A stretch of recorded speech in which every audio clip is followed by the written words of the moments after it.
Hi everyone, I'm Hagen with Minecraft Source, and today we will be making an epoxy tumbler. The design we're going for today is actually like a coffee swirl kind of thing. What you're gonna need is your tumbler to be epoxied, right here. You will need your cup turner as well as the foam attachment that goes in it. You'll need your 600 grit sandpaper. You'll also need the alcohol inks of your choosing. I'm using Pinata Havana Brown, Pinata Brass, and Pinata Blanco Blanco. You also need Dixie cups, red solo cups. You'll need your epoxy. You will need your rubber mat to keep the epoxy from sticking to the table, some gloves, and spray paint. So first, we're gonna go ahead and sand our cup so that the spray paint will stick to it.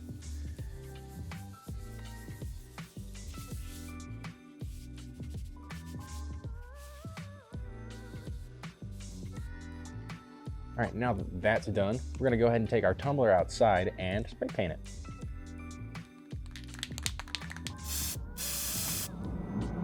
Okay, now that we have that done, this should be what your product looks like at the moment. So you're actually gonna wanna wait 24 hours if you can, so that the gases and stuff can fully leave the spray paint. But if you can't wait that long, then I recommend waiting 6 to 8 hours. So now that we're here, we can go ahead and put this on our cup turner.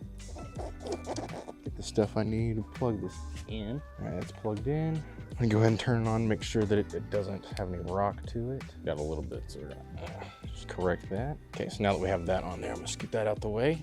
Gonna go ahead and put our rubber mat down. Okay, so we got that. I'm gonna go ahead and get that more out the way. Grab our epoxy. Okay, so what I'm using the Dixie cups for is actually gonna be my measuring, using this for measurement. What I'm gonna do is I'm gonna fill this all the way up to the top. That way we can get as much out of this as we possibly can. I need to put my gloves on. Disgusting. We're all gloved up now. Oof, that stinks. So we're gonna go ahead and fill these up all the way. This resin stuff is a 1-to-1 ratio of each other, so you need it to be the exact same, or at least very, very, very close. This is where the red solo cup comes in, and this fly gets out of here. Now, we are going to pour these together. You want to try to make sure you get as much of it out of there as you possibly can. Really scraping those edges. Okay, so now we got just about all that out of there as we can. Now you mix it together, and you want to do this slow and steady so that you get as few bubbles as possible. It's gonna kind of cloud up a little bit, and then it's gonna get clear again, and that's when it's ready to use. Remember, just slow and steady. You don't want bubbles in this at all because they're gonna be a pain to get out. Also, the more epoxy you mix in one go, the longer it takes this process to complete. Another thing about the amazing clear cast epoxy, this right here, is it actually takes a good little bit for it to cure, so it's also pretty heat resistant. That's not the word. It doesn't get activated by heat very easily, so you don't have to worry too bad about burning it off or messing it up. You're gonna keep doing this until you can see straight through it again, which is probably gonna take some time. So sit back, relax, turn on some tunes, watch a movie, who knows? Don't watch a movie, but you need to pay attention to this. After your resin finally doesn't look cloudy or milky anymore, it's freaking time to rock and roll. It's time to stand. I don't want to sit no more. Side note, before y'all yell at me for messing with epoxy indoors without the proper personal protective equipment, we have really high ceilings in here, and it's very well ventilated. So yeah, I'll survive. Thumbs. This is where it gets interesting. Okay. So essentially what you're gonna wanna be doing is holding your cup, not super high, but high enough where you can get a thin bead of epoxy pouring out. And as that's going, you're gonna wipe your hand across it, trying to get as even of a coat as you possibly can. Make sure you get your end. All right, cool, I'll be right back. So now that we've got our first layer on, we're gonna take our heat gun and just kind of lightly, wait for it to heat up a little bit first. You're just gonna wave it over it to try to get bubbles out.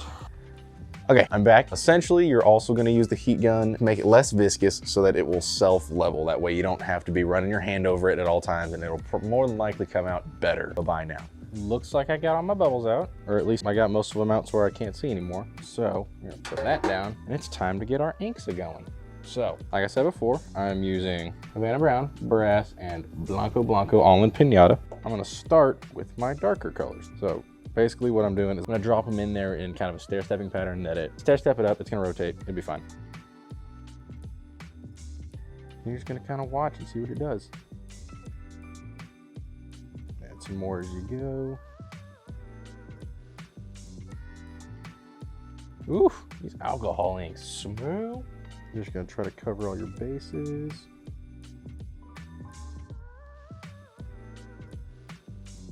A little bit more right there. Now I'm gonna switch over to my brass. Also gotta make sure that you're getting stuff on the end. Let me come back over here to my Havana Brown. Make sure you get some on the bottom. Now I'm gonna grab my white.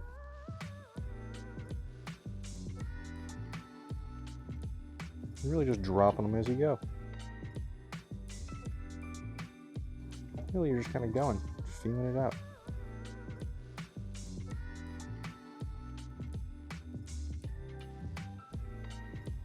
Let that roll for a second. You know what? I'm gonna grab the heat gun again. Try to push stuff around some.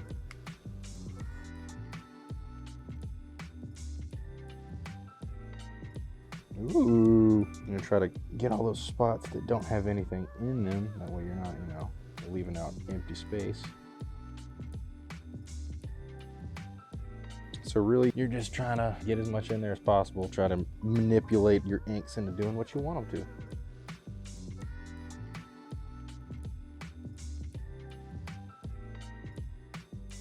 I think I am happy with the way that is at the moment. Actually, time out. So now that we pretty much have it the way we want it, we can go ahead and just wait 8 hours for it to set some, and then we can put our second coat on and start sanding, and we'll be pretty much done. So yeah. The next morning. It's been the allotted time of like 6 to 8 hours or 8 plus, so we're good to go ahead and take this off. Look at that so far. What we're gonna do now is grab our sandpaper. We're gonna wet sand. I need water and a cup. Bag acquired. The way I'm gonna do this is I'm gonna grab a paper towel. I kinda, not water it, I'm gonna fold it up a little bit. I'm gonna dip my paper towel into my water, then rub it along the outside of my tumbler. Just wanna make sure everything's a little damp, not like soaking wet, not completely dry, that kind of stuff. You just get it a little moist. And then we're gonna take our sandpaper and go in circular motions. You don't need to press very hard, just light pressure. We're just trying to get the surface a little roughed up. Unless you feel very noticeable problems, you can go ahead and just lightly rub it over the surface. Underside, can't forget the bottom. After we've gone ahead and sanded this, you can take your damp rag and just wipe it off again. Wanting to get off all that gunk that's all up in there. Yeah, look at that, getting all that dust off.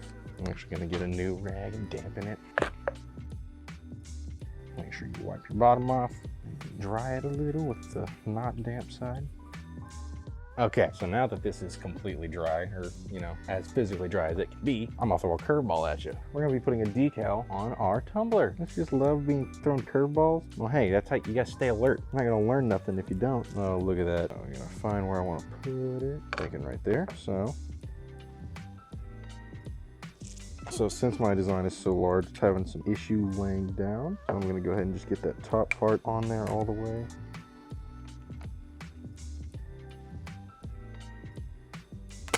Okay, so we got the top part on there. I'm gonna go ahead and just cut away my excess stuff because it's just in the way.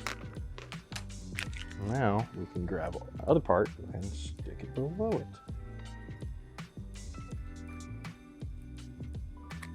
There we go. There we go. Beautiful. Make sure it's stuck in all places. And then for the time being, I'm gonna go ahead and get this stuck back on here, but I'm not gonna start pouring my epoxy just yet.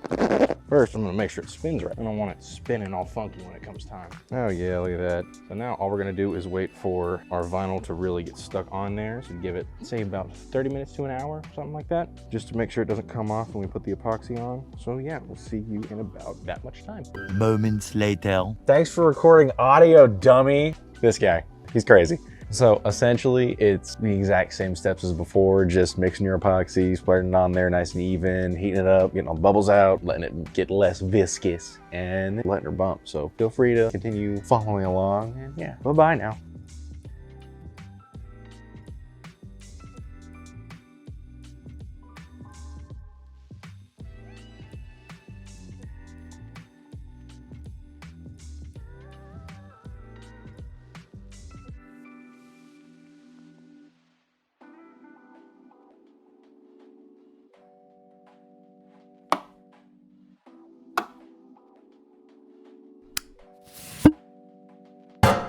So now we're pretty much done. We got a little tiny bit left to do, but other than that, this is basically your finished product. So what we're gonna do now is go in with our X-Acto knife and get all of the random little bits of epoxy and alcohol ink that were left over off. So yeah.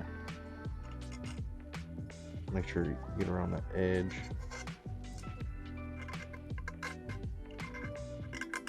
Horrible noise. Couple things. So you never want to dishwash this because the heat can make the epoxy sticky and can dull the shine that you get on this. Also, if you have any alcohol ink on the side of your cup and it's just not coming off with your X-Acto knife, you can get some alcohol and put it on a paper towel and just really get in there with it. And it comes right off. And there you go. Now we have our finished product. Look at him, he's gorgeous. It's beautiful. Heck yeah. That about does it. Thank you so much for watching. Remember to like and subscribe, and be sure to ring the little bell so you get our notifications.